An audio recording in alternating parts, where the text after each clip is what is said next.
গণতান্ত্রিক ব্যবস্থায় যাওয়ার প্রধান ফটক নির্বাচন, মির্জা ফখরুল। দর্শক, সমকালে এই শিরোনামটি করেছে। আজকে যেই জাতীয় সংলাপ হচ্ছে দুদিন ব্যাপী, সেই সংলাপে নির্বাচনের কথাটা কিন্তু জোরে সোরে মির্জা ফখরুল ইসলাম আলমগীর উল্লেখ করলেন, যেখানে অন্য একটি পক্ষ তাদের প্রধান বক্তব্য হচ্ছে সংস্কার। মির্জা ফখরুল ইসলাম আলমগীর গুরুত্ব দিলেন নির্বাচনের উপর। বিএনপির মহাসচিব মির্জা ফখরুল ইসলাম আলমগীর বলেছেন, গণতান্ত্রিক ব্যবস্থায় যাওয়ার প্রধান ফটক নির্বাচন। আমরা বারবার বলেছি, একটি গ্রহণযোগ্য নির্বাচন করার জন্য যেটুকু দরকার সেই সংস্কারটুকু করে নির্বাচনে যেতে চাই। আমরা নির্বাচনের কথা বলছি কেন? ডক্টর আলী রিয়াজ বলছেন, সবাই বলছেন গণতান্ত্রিক ব্যবস্থায় যাওয়ার নির্বাচন হচ্ছে প্রধান ফটক। শুক্রবার দুপুরে রাজধানী কৃষিবিদ ইনস্টিটিউটে আয়োজিত ঐক্য সংস্কার ও নির্বাচন শীর্ষক গোলটেবিল বৈঠকে তিনি এই কথা বলেন। মির্জা ফখরুল ইসলাম আলমগীর বলেন, আমাদের প্রধান সমস্যাটা কোথায়? আমাদের প্রধান সমস্যা, এই দেশে কখনো গণতান্ত্রিক চর্চাই হয়নি, এখানে সংস্কৃতি গড়ে ওঠেনি। এখানে গণতান্ত্রিক একটি সংস্কৃতি যদি গড়ে না ওঠে, তখন বারবার বলতে হবে যে আপনাকে এটা করতে হবে, ওটা করতে হবে, এটা ডেমোক্রেসি, এটা এভাবে করতে হবে। চর্চা ছাড়া এই জিনিসগুলো কিন্তু গড়ে উঠবে না। তত্ত্বাবধায়ক সরকারের হাতে বিএনপি 3টি নির্বাচন করেছে উল্লেখ করে মির্জা ফখরুল বলেন, এর মধ্যে একটা নির্বাচন কিন্তু আরেকটা নির্বাচন থেকে ভালো হয়েছে।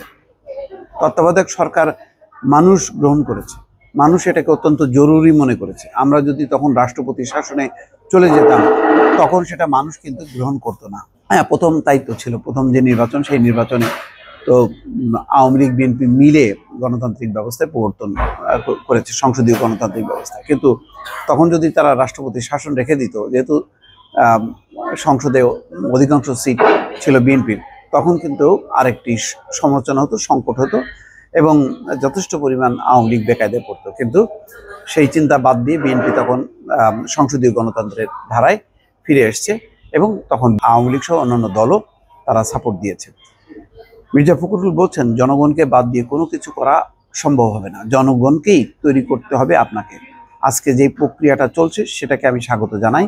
কমিশনগুলোকে অনুরোধ করব, আপনারা জনগণের সঙ্গে ইন্টারাকশনের ব্যবস্থা করবেন। যত বেশি সময় যাবে, আমাদের কাছে মনে হয় সমস্যাগুলো আরও বাড়বে। আমাদের সমস্যা তো অন্য জায়গায়, আপনি এগুলো কমপ্লিকেশন করবেন কিভাবে? আপনার প্রশাসন, আপনার সরকারি মেশিনারি তো এখনও পুরোপুরিভাবে ফ্যাসিবাদের মধ্যে পড়ে আছে। তিনি আরও বলেন, আমরা 2016 সালে ডকুমেন্টারি বের করেছি, সেখানে রাজনৈতিক সংস্কারের কথা বলা ছিল। প্রধানমন্ত্রী ও রাষ্ট্রপতির ক্ষমতার ভারসাম্য রক্ষা করা, প্রধানমন্ত্রী যেন 2বারের বেশি না হতে পারেন। দ্বিকক্ষ বিশিষ্ট পার্লামেন্টের কথা বলেছিলাম। পরে 2022 সালে প্রথমে 12 দফা, এরপর সব রাজনৈতিক দলগুলোর সঙ্গে আলোচনা করে 31 দফা দিয়েছি। দীর্ঘ 2 বছর আলোচনা করেছি, অনেকের সঙ্গেই কথা বলে এগুলো করেছি। তো এটা ঠিক, বিএনপি যদি 2 বছর সংস্কারের জন্য সময় ব্যয় করে, অন্তর্বর্তী সরকার যদি, যেহেতু তার সংস্কারের ভিত্তিটা আরও ব্যাপক, প্রায় 10 থেকে 12টি কমিশন করেছে, সেগুলোর জন্য সময় লাগবে। তবে এটা ঠিক যে যত দিন নির্বাচন না হবে এবং নির্বাচনের সময়টা পেছাতে থাকবে, সমস্যাগুলো বাড়তে থাকবে। অনেকেই মনে করবে যে অন্তর্বর্তী সরকার দুর্বল, ফলে তারা তাদের মতন করে সমস্যা তৈরি করতে পারে। ফলে সংস্কারের বিষয়টি, অর্থাৎ প্রয়োজনীয় যে সংস্কারগুলো, সেই সংস্কারগুলো দ্রুত বেগে করে নির্বাচনে যাওয়া উচিত। তাহলে দেশ সমস্যামুক্ত থাকবে বলে মির্জা ফখরুল ইসলাম আলমগীর মনে করছেন। দর্শক, ভালো থাকবেন। আল্লাহ হাফিজ।